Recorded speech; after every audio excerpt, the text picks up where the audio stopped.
teman-teman semua, kita bertemu hari ini di IG Live. Tonight will be very special karena saya hari ini ngajak teman lama. Hai, coba kita lihat ya, saya sudah go live. Oke, ada siapa di sini? Oke, ada Ciwi. Yes, Ciwi, welcome to our talk. Ada Fakrinamus. Oh, ya dari Aceh. Ya, menarik sekali. Hari ini nanti kita sambil tunggu teman-teman semua yang hadir di sini ya. Hari ini akan sangat spesial karena saya ngajak teman lama untuk ngobrol ya. Jadi ada siapa lagi nih? Ada, oh my god, saya nggak begitu. Oke, ada Cahya Wida ya. Hai, selamat malam. Welcome to our talk ya. Nanti teman saya akan bergabung di sini itu adalah teman yang sangat luar biasa. Di mana kami mengenal 26 tahun. I know his story. Terus sangat menginspirasi karena kebetulan saya tuh mengikuti dari awal perjalanan ketika kita masih sama-sama single, belum menikah, masih hidupnya so much fun seperti anak SMA, meskipun sudah bekerja saat itu. Kita bekerja di satu perusahaan yang sama, di satu perusahaan leasing ya, di perusahaan Jepang, tapi suasana kerjanya tuh ya seperti orang anak-anak SMA gitu ya. Di mana setiap Jumat malam pergi karaoke. Setiap 1 atau 2 bulan sekali kita pergi ke villa. Kebetulan villa salah satu teman kita ada villa. Jadi ya seperti itu kehidupannya. Terus makan siang karena kita semuanya marketing, kita keluar, tapi nanti pas jam makan siang suka kumpul di satu tempat makan. Saat itu rata-rata dari kita sekitar 20-an itu semuanya masih single.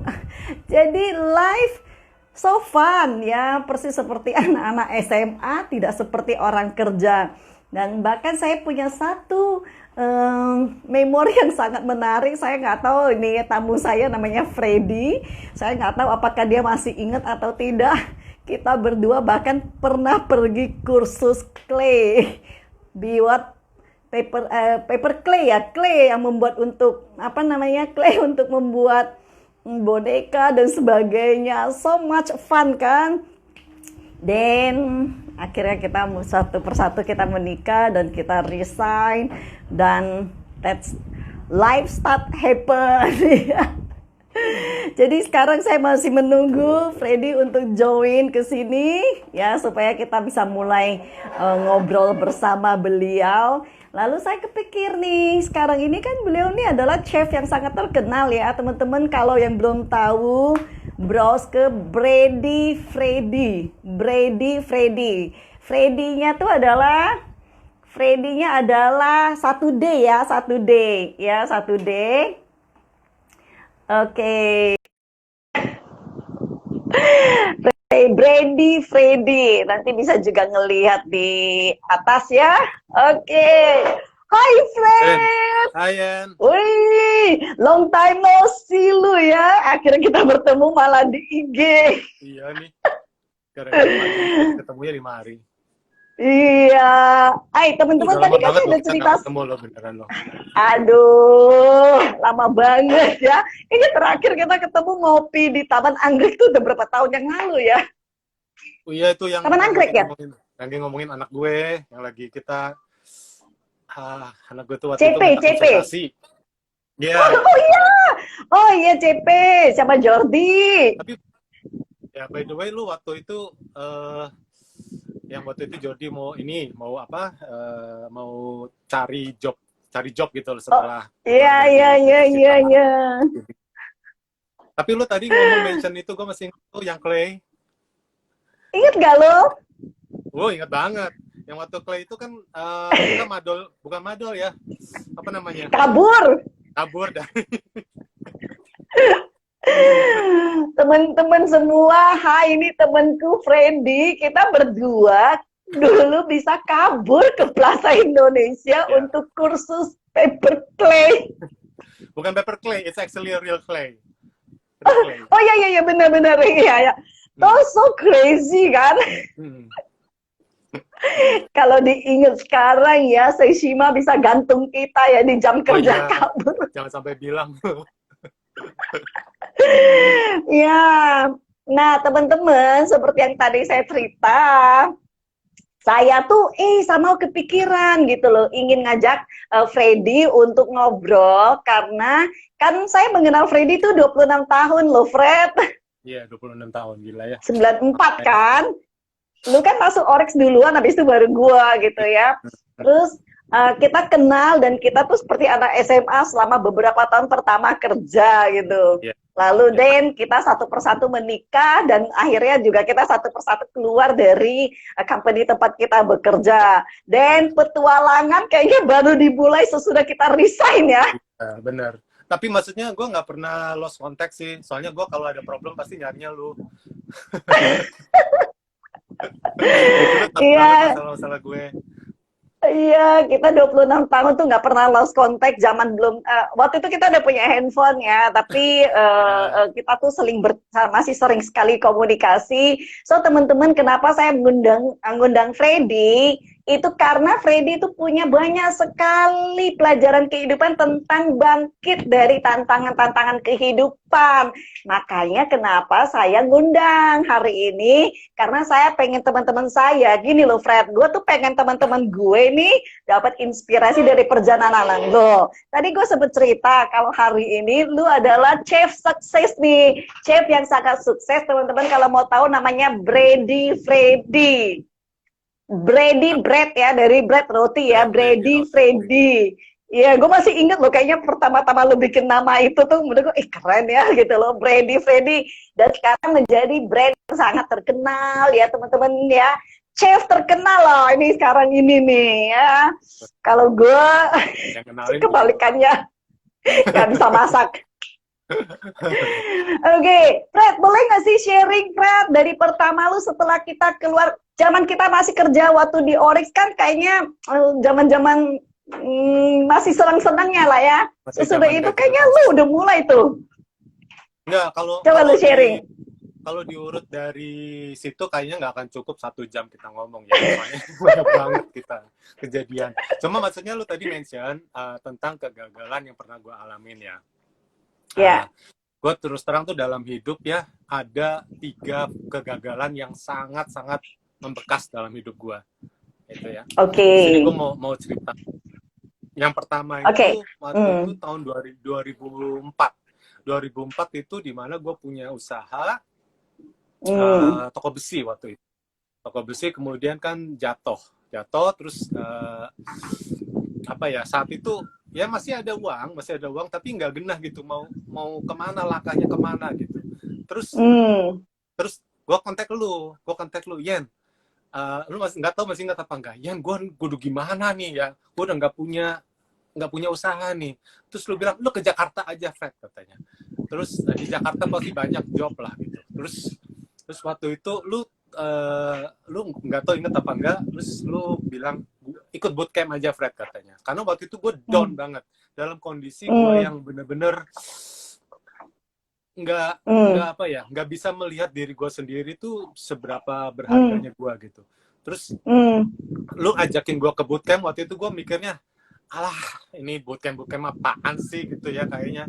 Terus itu mana harus bayar 3 juta lagi waktu itu kalau kepake. Kalau enggak gitu kan. Tapi waktu itu lu bilang, udah lu pokoknya pergi, gue mau lu pergi, lu maksa. Bahkan gue belum bayar, lu yang bayarin.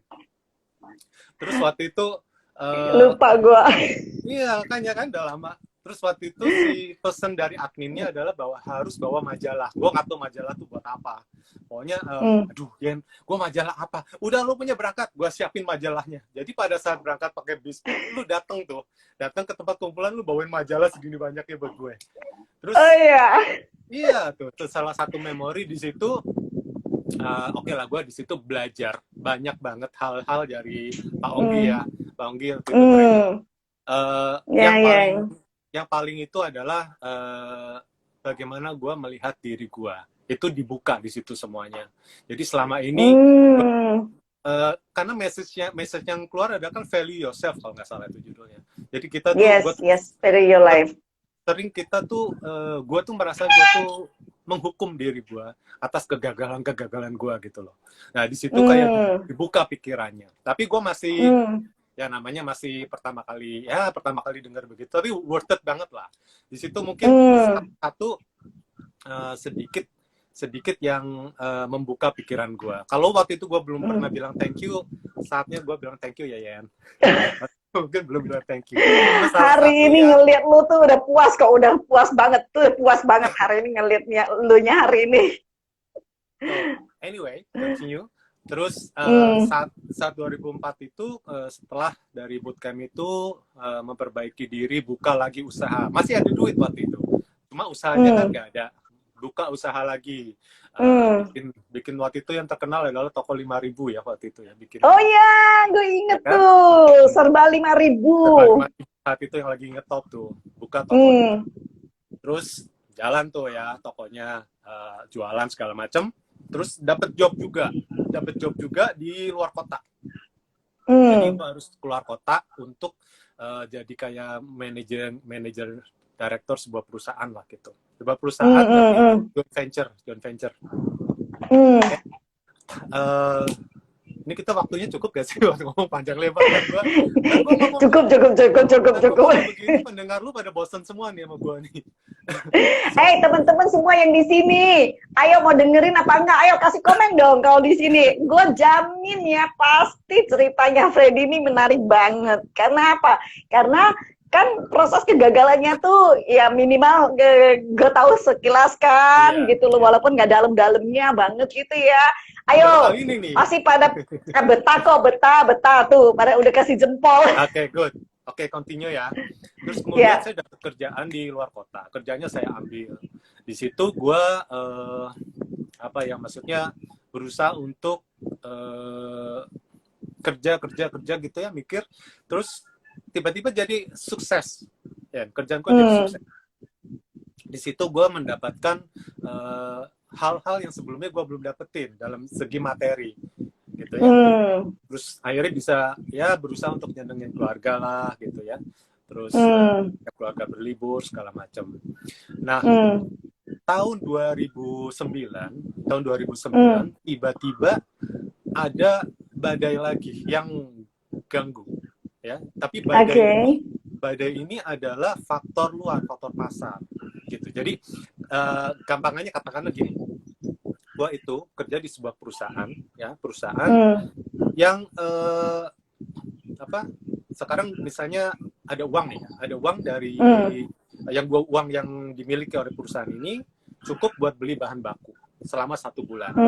Kemudian dijual nih dalam bentuk produk itu 1 bulan juga pembayarannya, ngerti nggak ya? Jadi kan pas tuh, kita beli duitnya cukup buat 1 bulan, kemudian kita jual dapat duitnya 1 bulan pas gitu.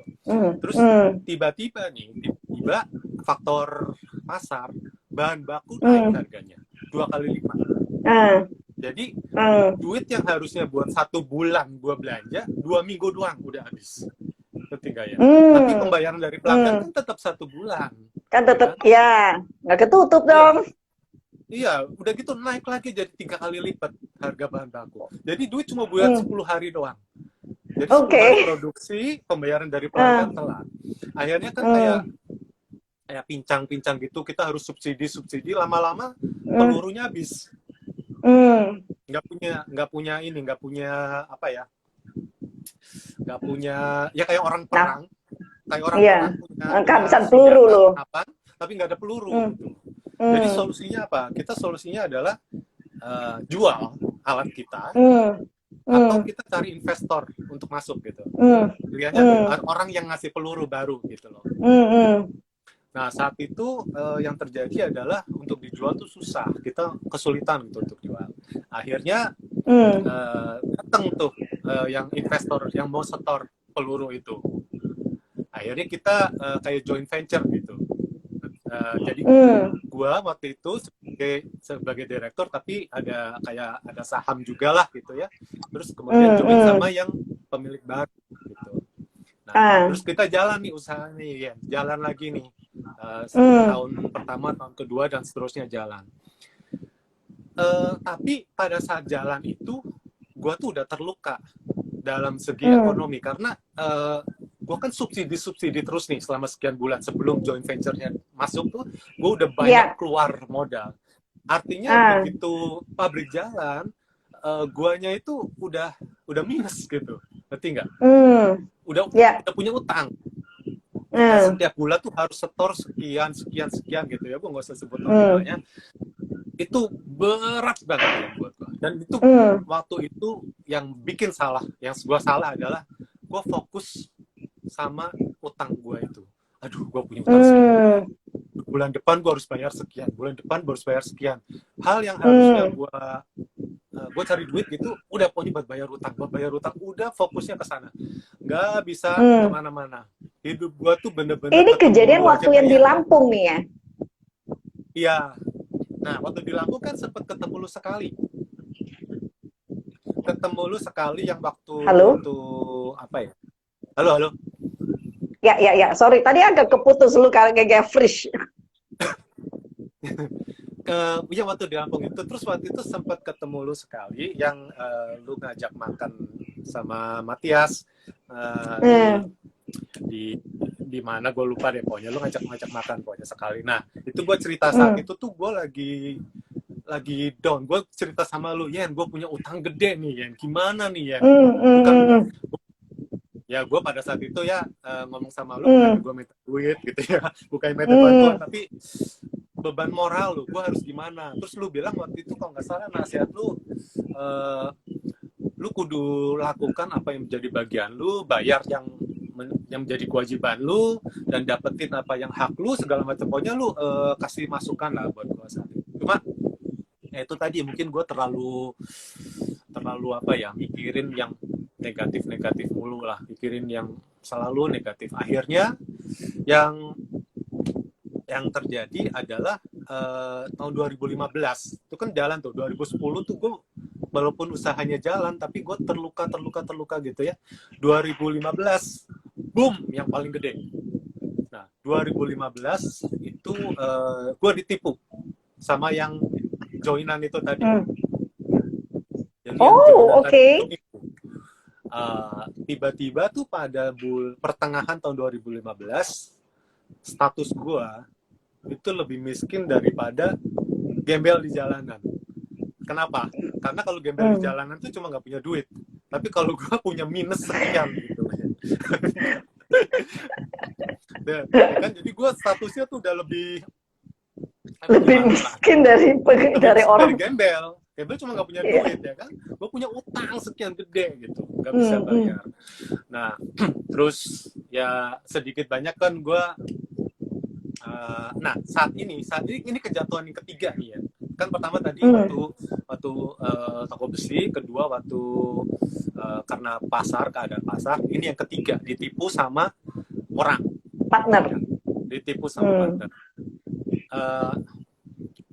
Ya gue orangnya cukup religius ya, walaupun rada-rada gimana gitu, tapi gue percaya sama Tuhan tuh full gitu. Jadi gue selalu doa gitu ya. Gue biasa lah ya, orang kalau lagi pusing pasti kan nyarinya Tuhan gitu kan.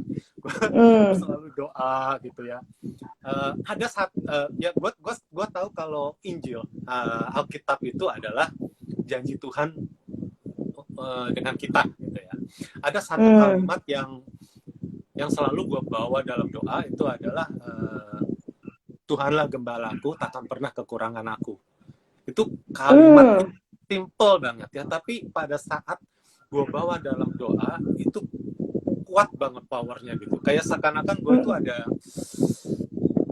ada satu motivasi yang bahwa Tuhanlah gembalaku, aku nggak akan kekurangan di situ ya. Dari situ kata-kata itu gue selalu jadikan pegangan.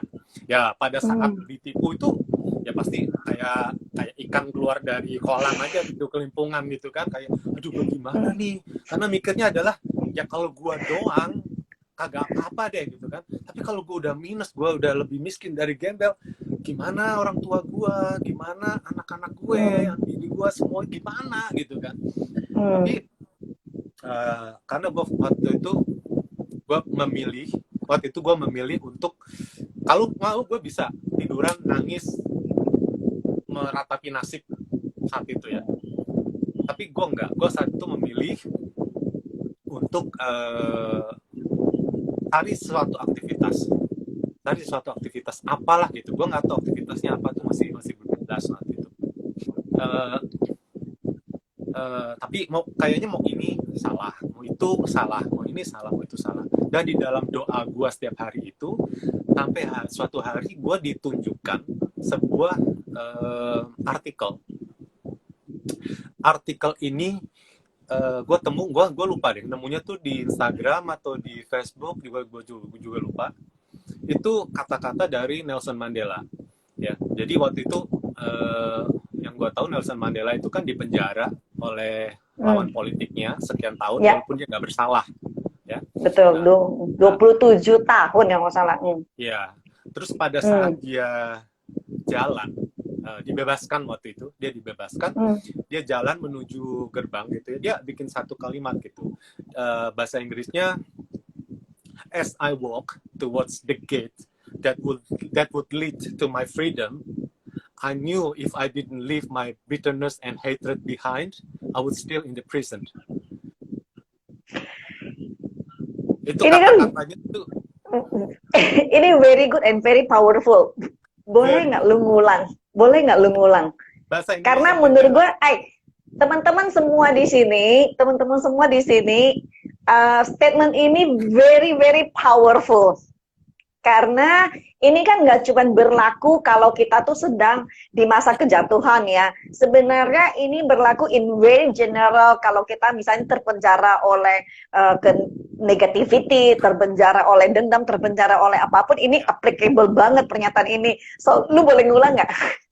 Ya, bahasa Indonesianya gitu ya. Bahasa Indonesianya aja. Nggak, lu Inggris sekali dulu. Oke. Dan Indonesia, oke? Karena Inggrisnya kan powerful banget tuh. As I walk towards the gate that will lead to my freedom, I knew if I didn't leave my bitterness or hatred behind, I would still be in the prison. Bahasa Indonesianya, saya tahu nih, pada saat saya jalan menuju gerbang kebebasan, kalau saya tidak meninggalkan kebencian dan kedendaman, walaupun saya udah keluar, saya tetap masih di penjara. Itu kata-katanya itu seperti itu. Gitu. Ya, so itu then now bener-bener mukul gue banget gitu ya. Mukul dalam arti maksudnya kena banget gitu di situ. Karena gue berasa kalau gue itu gue kan ditipu sama orang. Sakit hatinya setengah mati. Jadi gue bisa kondisi jatuh begini karena orang itu. Ya gini lah, kalau kita sebel sama orang mah wajar lah ya. Misalnya, ini orang nyebelin banget sih gini ya kan. Tapi kalau ini kan dendam kesumat yang kayak awas lu yang gini. Nah, itu tuh ternyata lu bikin gue terpuruk nih ya, bikin gue terpuruk nih. Dan itu ternyata tuh gue berasa itu toxic banget buat gue. Itu pada saat gue pelihara kebencian itu, gue merasa gue terkekang. Gue merasa gue itu tidak bisa bergerak. Gue merasa gue itu terpenjara. Jadi gue terpenjara oleh rasa kebencian itu. Gue kayak nggak bisa gerak. Jadi namanya di prison kan begitu. Di penjara kita nggak bisa ngapa-ngapain kan. Sama begitu kita Bentar Fred ya, gue potong bentar ya. Teman-teman semua yang ada hadir di sini kan beragam. Yang Freddy sharing, karena kan Freddy kan Katolik gitu ya. Jadi kan kalau sharing bahwa kita berlaku sama, karena ajaran di Islam kan juga sama, di Buddha kan juga sama, harus melepaskan yang namanya dendam dan kebencian, baru itu namanya hidup dalam kebebasan gitu ya. Oke, so bahwa ini bukan berlaku untuk satu kelompok nih, in general. Agree ya teman-teman kan? Oke, lanjut Fred, lanjut. Very inspiring. Terus lanjut, terus lu ya, itu penjara lu kan, penjara lu nih. Iya, penjara itu. Terus gue berusaha untuk gue dengan gara-gara orang itu gue memiliki utang sekian gede. Terus saat itu yang gue pikirin adalah itu akan menjadi masalah yang akan gue hadapi. Tapi nanti gue sisihkan dulu gitu. Gue nggak mau seperti kejadian pada saat gue bangkrut yang kedua tuh ya. Dimana saat itu fokus gue adalah gimana gue bayar utang, gimana bayar utang, gimana bayar utang. Gue nggak mau itu terjadi lagi. Jadi oke, gue tidak mau melarikan diri dari kewajiban gue. Jadi pada saat bank ini nagih, gue bilang sama bank, mohon maaf, untuk saat ini saya sedang tidak dalam kondisi bisa membayar. Tapi bukan berarti saya akan kabur, lari. Situ kalau mau cari saya anytime, silahkan. Ya, sekarang saya sedang berusaha untuk menutup hutang-hutang saya, entah gimana caranya. Udah ngomong sama bank, udah kasih gitu, udah gue sisihkan. Gue fokus dengan apa sih yang bisa gue perbuat gitu. Terus dan ternyata pada saat kita pinggirkan negatif-negatif itu ya, yang hal-hal yang membuat kita apa tuh kayak apa sih, yang toksik kita minggirin, kayak bank nagih itu juga termasuk hal yang energi negatif buat kita gitu loh. Kalau kita nggak hadapin bener-bener ya, jadi kita mendingan betul. Ya hadapin aja gitu, kita nggak usah lari, kita hadapin. Terus kemudian setelah kita sisihkan itu, kita kembali fokus ke positif. Nah pada saat kita positif tuh kayak universe conspire bekerja, jadi segala yang kita minta tuh universe menjawab gitu, ngerti nggak? Jadi kebingungan kita tuh tiba-tiba oh ada jawaban, oh ada jalan keluar, oh ada solusi gitu ya. Nah saat itu adalah ada temen ngusulin, Fred lu bikin roti aja katanya. Aduh gua nggak pernah bisa bikin roti, nggak tahu caranya ya kan gimana. Terus waktu itu yang bisa bikin roti kan cuma Wawa. Iya bener. Kayaknya gue tuh seumur-umur nggak pernah punya gambaran bahwa lu tuh bisa, maksudnya ada di dunia masak. Nyokap lu jago gitu kan, tapi bukan lu. Makanya gue masuk cuma gitu doang kan, nggak bisa yang macem-macem. Terus bikin roti lagi. Tapi ya udah iseng-iseng. Terus temen ini bilang, lu hubungin aja nih si ibu ini, dia jual mixer nih ya. Lu bisa nyicil kok katanya. Terus enggak bukan bisa nyicil, lu beli aja sama dia, kontak sama dia. Terus gue kontak sama si ibunya, Bu, jual mixer ini ya berapa duit? Harganya 5,8 juta. Gila, gue dalam keadaan no minus suruh beli 5,8 juta, gimana ya caranya? Mixer doang gitu ya? Mixer doang, ya kalau jalan, ya kan? Kalau nggak jalan, sayang dong duit gitu. Terus si ibunya bilang gini, udah kamu bayar aja pakai BCA katanya, cicil 6 bulan. Sekarang harga itu 1 juta sebulan. Masa sih kamu nggak jual roti nggak bisa dapat 1 juta sebulan katanya. Ya juga sih secara matematika bener, tapi saya nggak bisa bikin roti Bu. Saya ajarin katanya. Akhirnya si ibu itu datang bawa mesinnya, dia ngajarin gue bikin donat, bikin roti, bikin bolu gulung, bikin bakpao, semua diajarin. Gila nggak? Itu free loh. Ngerti nggak? Itu di luar. That's God's hand. That's God's hand. Ya, di luar ini. Mana ada sekarang lu beli mixer tiba-tiba diajarin segini banyak. Oke. Terus kemudian saat itu, oke, udah praktek sekali sama dia, gue praktek dong. Gue praktek itu masih kadang-kadang gosong, masih kadang-kadang bener, kadang-kadang enggak. Cuma kalau prakteknya nggak ada yang makan. Jadi bagi-bagi aja tuh ke tetangga, ke satpam, ke siapa lah, bagi-bagi aja. Pokoknya asal kita praktek. Bahan kan nggak terlalu mahal lah gitu. Terus waktu itu praktek coba ke Wawa, teman kita ya di kantor dulu. Itu teman kita yang bisa masak. Ya, teman kami. Iya, dia kan waktu itu balik lagi tuh ke Oryx ya ceritanya. Iya. Terus gue bilang, wah, gue jualan roti nih, lu cobain dong roti gue gitu. Terus ya udah gue kirim roti ke dia, terus dia bilang, dalamannya enak nih katanya. Ini rotinya roti jadul, dalamannya enak. Ntar ya, gue cariin orderan ya. Itu dia keliling tuh ya, dari meja ke meja, divisi, dia, lu mau roti nggak? Lu mau roti nggak? Itu sampai gue tuh akhirnya ngirim berapa kali tuh ke Oryx gara-gara itu salah satu yang universe answers gitu. Pada saat gue, alam semesta yang menjawab pada saat gue positif. Ada temen yang tiba-tiba mau bantuin seperti itu. Terus, yes.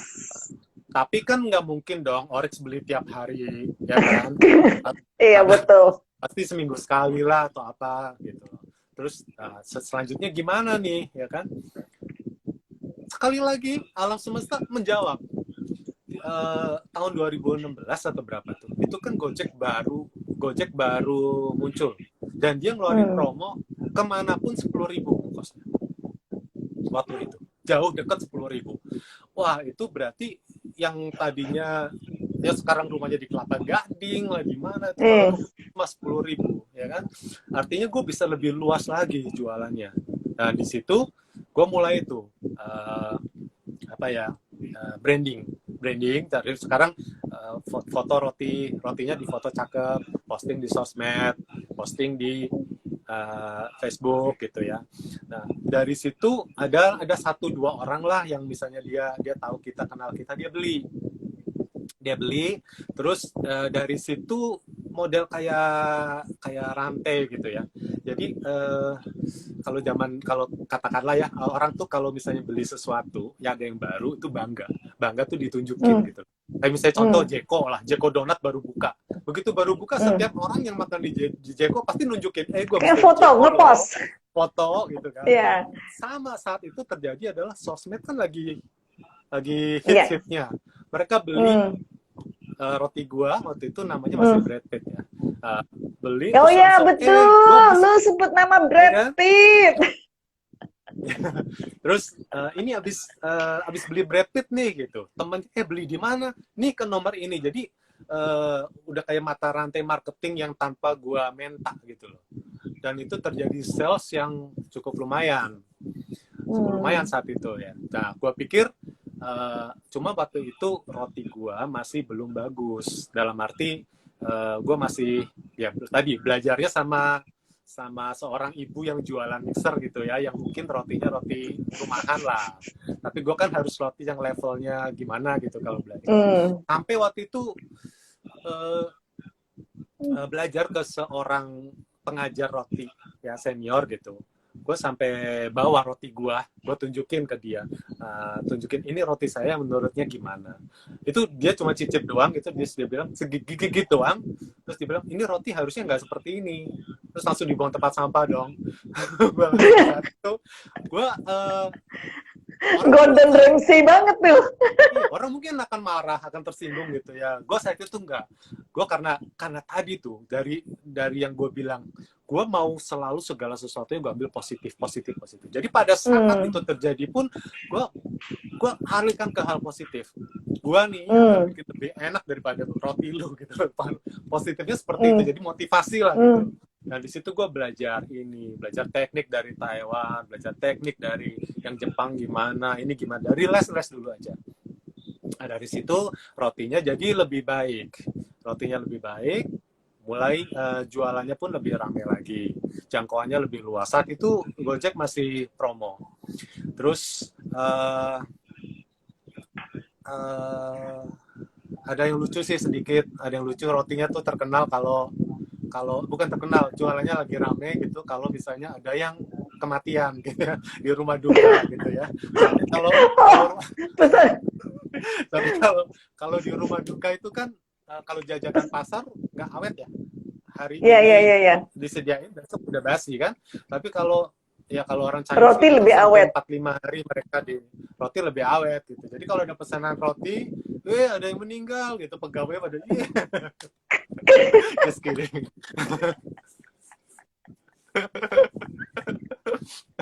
Doanya kayak yang punya bisnis peti mati ya. So anyway, dari situ jualan roti sudah mulai rame. Terus lama-lama kan baking center sudah mulai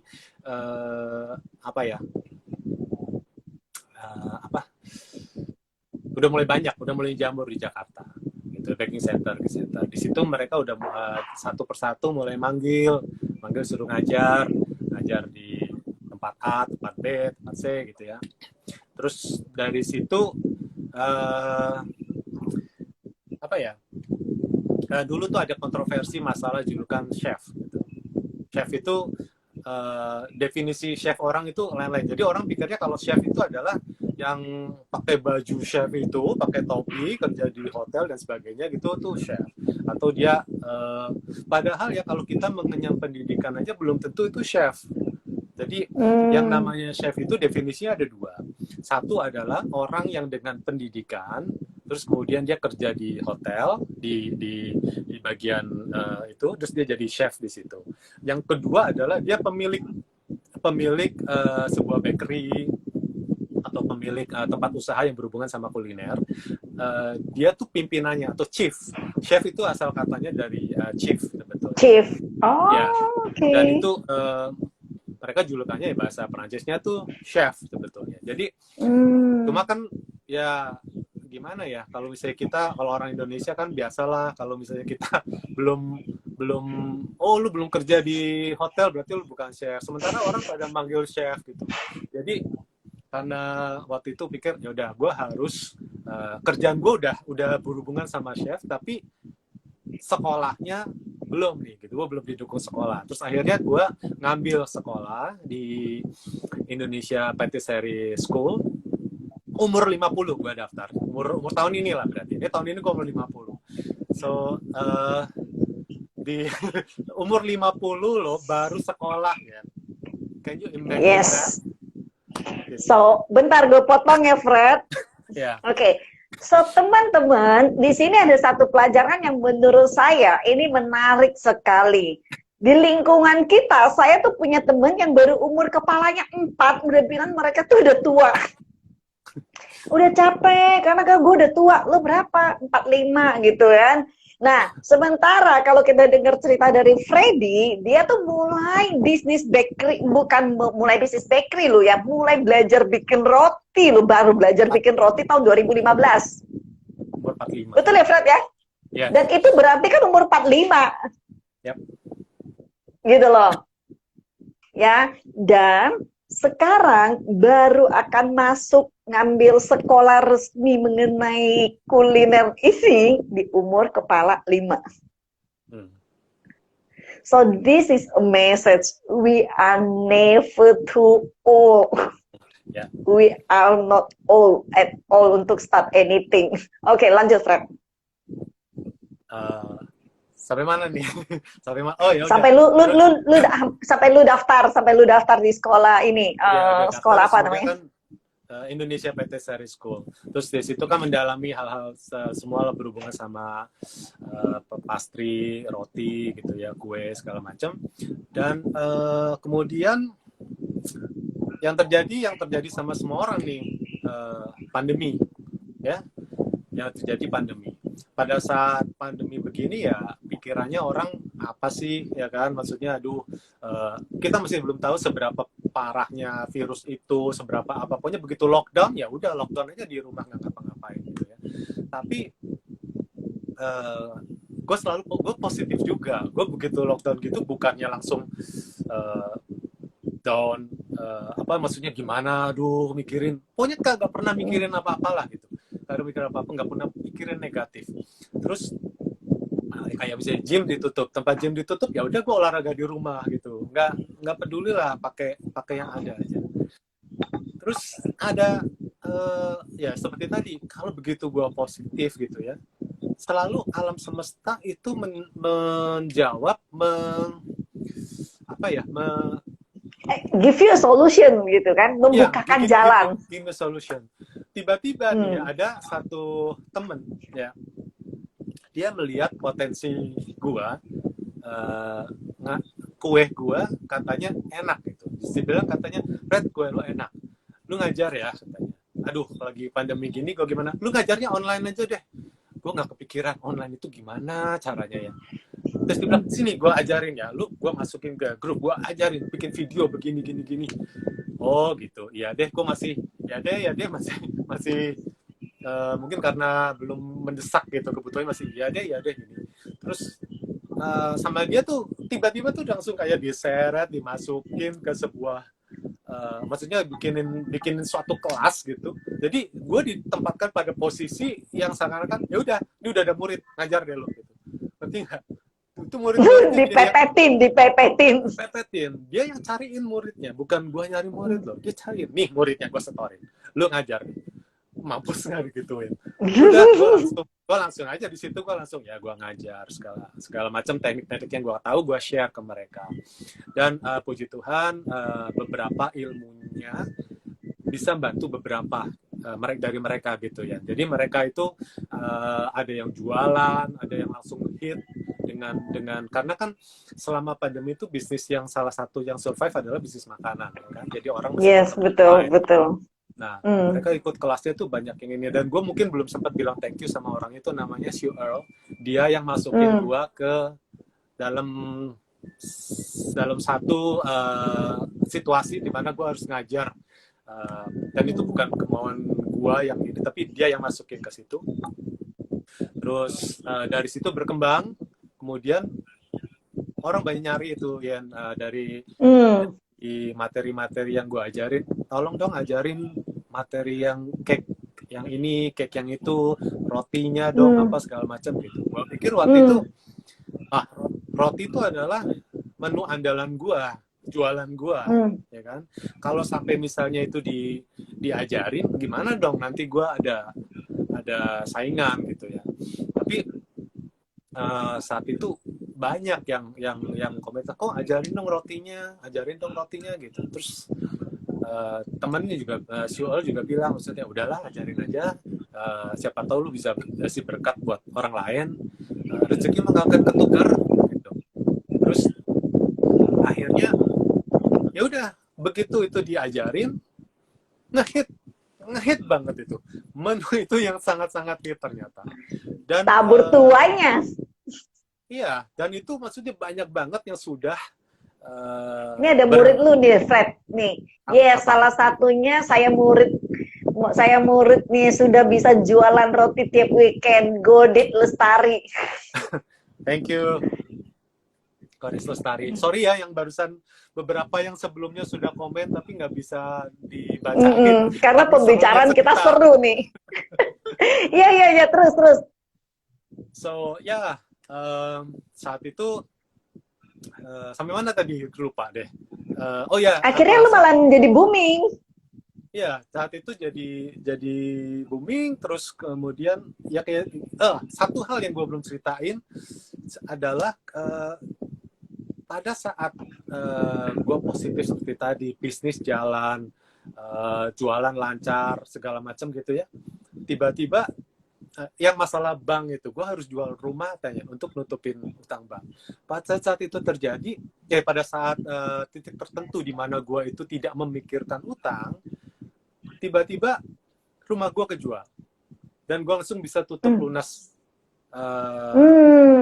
Jadi per 2018 waktu itu gue benar-benar free of debt, gak punya utang bank, gak punya, jadi semuanya tuh sudah. Oh my goodness, so fun. Dan dari 2018 ke sini tuh udah tinggal profit. So that's my story really. Okay. I don't know if it's exciting or not. Teman-teman, very exciting ya. Gue catat ada beberapa poin yang menurut gue it is a life lessons ya. Terutama di masa pandemik ini, menurut gue tuh sekarang ini adalah orang tuh butuh inspirasi bukan teori. Oke, butuh inspirasi bukan teori.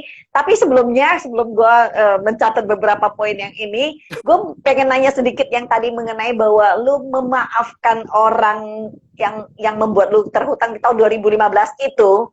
Oke, itu kan satu spiritual moment yang sangat penting sekali. Betul ya? So what you feel ketika lu membaca statement dari Nelson Mandela dan lu forgive, itu what you feel gitu. Karena menurut gue itu turning point yang sangat besar. Then after that kayaknya rezeki lu tuh satu persatu kayaknya tuh kan? Iya, betul. Begitu gue bisa membuang rasa toksik itu ya, rasa racun itu langsung kebuka semuanya, langsung lancar hidup gue gitu. Tapi prosesnya memang nggak segampang itu. Bukannya kita langsung bangun tidur langsung kita bisa ngelupain, bangun tidur kita bisa maafin, itu enggak seperti itu. Tapi kita kayak afirmasi, satu kita melakukan afirmasi bahwa kita sudah memaafkan. Ya. Yang kedua, sebentar ya Fred, karena ada beberapa teman kan baru gabung, sedikit mereview bahwa teman-teman yang baru bergabung, waktu itu Freddy mengalami kejatuhan yang sangat besar karena bisnis partnernya itu menipu sehingga menyisakan banyak sekali utang dan sempat mengalami marah, dendam, kesal dengan orang tersebut. Jadi ini kisah adalah mengenai tentang bagaimana Freddy melepaskannya, dan 2005 ke sini itu hidupnya tuh change, maksudnya transformasi lah ya kalau istilah gue. Oke, lanjut Fred. Ya, satu sisi itu pada saat kita ngelupain orang kan nggak segampang itu. Kita pasti marah kan, akan gimana itu pasti tetap masih ada. Tapi kita bisa punya pilihan untuk satu melakukan kayak tadi, bukan afirmasi ya, tapi pernyataan gitu bahwa oke, kamu sudah selesai dalam hidup saya, kamu tidak akan mengganggu saya lagi. Titik satu. Terus kedua, kita harus melakukan sesuatu yang benar-benar dilakukan gitu. Jadi jangan cuma maafin terus kemudian bengong. Kita nggak boleh bengong, kita harus do something. Dan saat itu gue tuh sampai bangun jam 4 pagi, bikin roti, ngadon roti. Bangun jam 4 pagi untuk ngadon roti, bikin roti. Nggak peduli itu rotinya buat siapa. Tapi kegiatan positif itu sedikit banyak tuh sudah mengisi apa ya maksudnya, kepahitan gue minggir. Tapi yang ada adalah satu aktivitas yang ya something exciting, something new, something apa gitu loh. So it's like a change fokus lu lah ya. Satu sisi lu mau membuang yang negatif, satu sisi karena lu melakukan sesuatu yang positif. Jadi ini change occupied your mind sehingga dengan occupied your mind dengan sesuatu yang positif gitu kan? Ya. Karena setiap orang kan beda-beda handlingnya. Ada yang mungkin misalnya dia mainnya bisa kuat, bisa ya udahlah gue lupain begitu aja. Tapi kalau misalnya kita nggak bisa, ya kita harus do something to occupy the mind. Betul yang lu bilang itu. Nah waktu itu lu lakukan dengan ya udah jam 4 pagi bangun lu ngadon roti. Jam 4 pagi ngadon roti, mau laku nggak laku pokoknya bikin roti. Pokoknya supaya jam 9 jam 10 mateng rotinya. Oke. Walaupun belum ada yang order. Belum ada yang order juga tetap bikin. Ya walaupun misalnya nggak sampai full, setengah resep. Nah, kebetulan waktu itu lo tahu sendiri kan, bokap gue kan sakit. Nah di rumah sakit kan. Jadi rotinya hasilnya tuh gue bawa, gue bagiin tuh suster-suster. Misalnya buat di rumah sakit. Mau enak nggak enak, pokoknya bagilah gitu. Namanya roti masih kemakan lah. Ya, rotinya masih nggak kayak batu banget gitu ya. Kan diajarin sama si ibu itu. Oke, anything else? Saat itu, waktu itu, terus dan masih gini, akhirnya berproses dan then you can feel your freedom ya saat itu ya. Bukan berbicara mengenai financial freedom, tapi maksudnya kan lebih penting dari financial freedom adalah heart freedom lah. Your freedom in your mind and your heart kan? Iya. Jadi ya betul, ada suatu ketenangan kalau kita bisa let go gitu. Let go of bukan lari dari kenyataan ya, tapi maksudnya oke, itu akan aku handle tapi nanti gitu. Kayak utang bank aku akan handle tapi nanti. Aku nggak mau hidupku habis buat mikirin utang bank, akhirnya nggak gerak-gerak gitu. Terus kemudian aku nggak mau hidup dengan kepahitan, benci sama orang yang sampai mendarah daging, udah gitu yang rugi gue sendiri gitu. Karena orangnya mah udah happy, udah nggak tahu gimana, ya. Guanya masih ya kan kayak gue tuh mau ngelempar batu bara gitu, tapi gue nggak lempar, gue masih pegangin terus tuh batu baranya, kan gue yang kebakar gitu. Nah itu yang gue rasain sih. Jadi ya itu penting banget, itu yang poin penting dalam hidup gue. Turning point adalah pada saat gue bisa let go of my bitterness. Iya benar. I think kalau dengar dari ceritanya lu itu memang significant poinnya gitu. Walaupun sebelumnya itu kan lu sudah mulai ya, maksudnya mendekatkan diri sama Tuhan, tapi benar-benar kejadian penting tuh ada di situ ya. Ya. So, aduh, nggak berasa ya ampun, udah mau 1 jam loh. Mau 1 jam. Aduh, gue dari tadi ngomong kayak tukang obat ya. Ngomong nggak ada. Enggak, ini ternyata ada teman-teman lo kata si Prinsip gini, si Prinsip, kirim aja rotinya ke Batam. Prinsip tuh teman SMA gue. Small world. Iya, kemarin. Filan juga, hai Filan. Ya, forgiveness tuh prinsip komen tuh forgiveness, let's go bitterness. Ya. Oke. Ya, sedikit gue summary sedikit ya Fred, karena Thank waktu you. kan kita harus ini. Oke, beberapa poin penting pelajaran yang bisa kita petik dari Freddy, kisah perhidupannya. Memang ceritanya tuh tidak sangat mendalam mengenai terjang apa namanya uh, uh, apa namanya turbulensinya gitu ya, badai-badainya gitu ya. Tapi I tell you it's really tough. Terutama yang gue masih inget tuh adalah yang Lampung. Lampung lu even mengisi waktu dengan melukis. Iya, benar-benar itu salah satu blessing itu. Salah satu untuk mengusir kejenuhan ya. Iya, iya. Iya, ya. Jadi ada hal yang penting, beberapa hal yang paling penting ya menurut gue yang nomor satu adalah memaafkan. Oke, siapapun dari kita, kemungkinan kita stuck, nggak bisa maju dan sebagainya. Kalau kita dengar dari cerita Freddy, titik tolaknya itu adalah pada saat dia memaafkan dari semuanya. Mungkin nggak, mungkin dari teman-teman ada yang bukan berupa seorang yang menyakiti atau apa, tapi mungkin ada kejadian dan sebagainya. Tapi bahwa ketika kita memaafkan, blessing itu datang. Ya, tidak menyelesaikan masalah saat itu, tidak membuat hutang itu menjadi beres juga, tapi titik terang itu menjadi ada, kreativitas datang, hope menjadi datang, semua jalan terbuka, universe conspire to make it happen to you, open the way to you gitu ya. Dan yang kedua adalah selalu positive thinking gitu ya. Apa namanya, ini adalah salah satu kelebihan dari Freddy.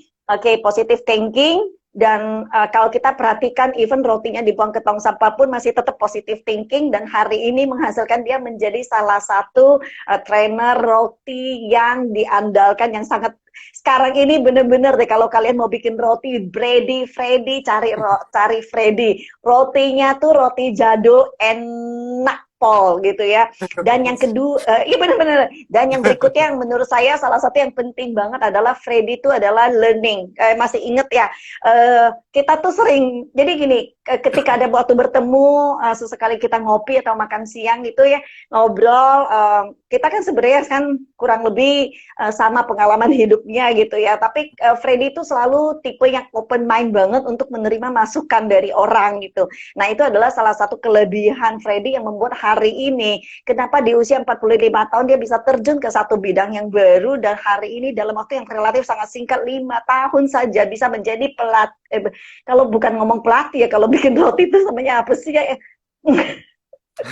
Pokoknya di dunia apa ya? Baking instructor. Oh, baking instructor ya. Aduh, ketahuan gue bukan kuliner banget ya. Baking instructor ya, ataupun master ya. Oke, di bidang roti yang sangat diandalkan hari ini, relatif maksudnya waktu yang menurut saya itu relatif pendek, karena 5 tahun yang lalu even nggak tahu apapun yang namanya baking roti gitu ya.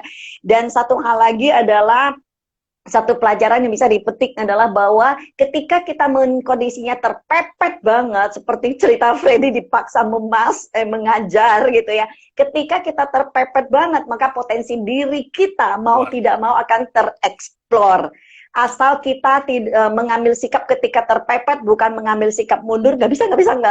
Tapi seperti yang Freddy lakukan, ya udah dipepetin, ya maju aja gitu ya. Ketika maju aja, hari ini he is so successful as a chef, terutama yang menjadi andalannya adalah roti. Walaupun teman-teman mungkin pernah melihat ya yang namanya puding, lukis wajah, bunga dan sebagainya, he is the expert. Ya, oke, kayaknya mau 1 jam nih, Yen. 1 jam lah, kayaknya nggak punya waktu buat tanya jawab ya.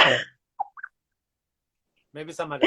Oke, the last one, Fred ya, mungkin ada 1 menit, 2 menit ya, kira-kira punya waktu 3-4 menit kita. So, boleh nggak lu one message aja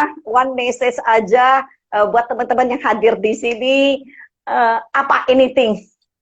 Oke, satu hal lagi yang jangan itu terus. Satu hal lagi adalah bahwa Siapapun dari kita, tidak ada kata terlalu tua untuk memulai sesuatu. As long as kita memutuskan mau. Freddy memulai pertama kali belajar bikin roti di usia 45, dan di usia 50 dia mengambil sekolah tentang roti. So it's never too late. Dan dia menjadi instruktur chef ya, ini baking instructor ini di usia 50 gitu ya. So that's my. Oke, silakan Fred. Ya, message-nya sih sebetulnya tadi udah disebutin ya. Message-nya itu sebetulnya yang gue mau teman-teman nih di sini yang hadir itu jangan give up lah. Jangan give up sama situasi gitu. Karena apa ya, kamu pikir misalnya itu the lowest point in your life, kita masih bisa bangkit dari situ. Kita masih bisa, it's not the end of the story gitu. Kita masih bisa. Yang penting kayak tadi, kalau misalnya kita ada sesuatu yang negatif, kita robah jadi positif, robah jadi positif. Itu aja sih. Kalau belum bisa untuk robah jadi positif, ya do something to occupy yourself, supaya tidak kita tuh terlarut-larut mikirin yang menyakitkan gitu. Tapi kita melakukan sesuatu yang positif. Itu aja sih, simple itu aja. Sebetulnya itu cara yang bisa dilakuin semua orang sebetulnya. Yes, dan di atas itu semua, satu hal yang paling powerful yang Freddy sharingkan tadi ya, kalau yang ikuti dari awal adalah dia, kita semua, dia tentunya ini adalah message untuk kita juga adalah andalkan Tuhan. Ya, betul ya. Karena itu di awal Freddy udah jelaskan, hanya itu mau saya buat sebagai closing bahwa kita mengandalkan Tuhan. So thank you so much, Fred, for your sharing. Thank you for having me. And thank you everybody yang udah join juga. Ya. Ceritanya. Enggak. So, it's really inspiring. Thank you. Sukses selalu. Teman-teman yang ingin tahu lebih detail mengenai roti-roti dan semua kue dan sebagainya dari Freddy, ada di Instagram ya, Brady dari bread roti, Brady, Freddy D-nya 1. Oke? Silakan mengikuti. Oke, bye-bye everybody. Bye, Fred. Thank you. Bye.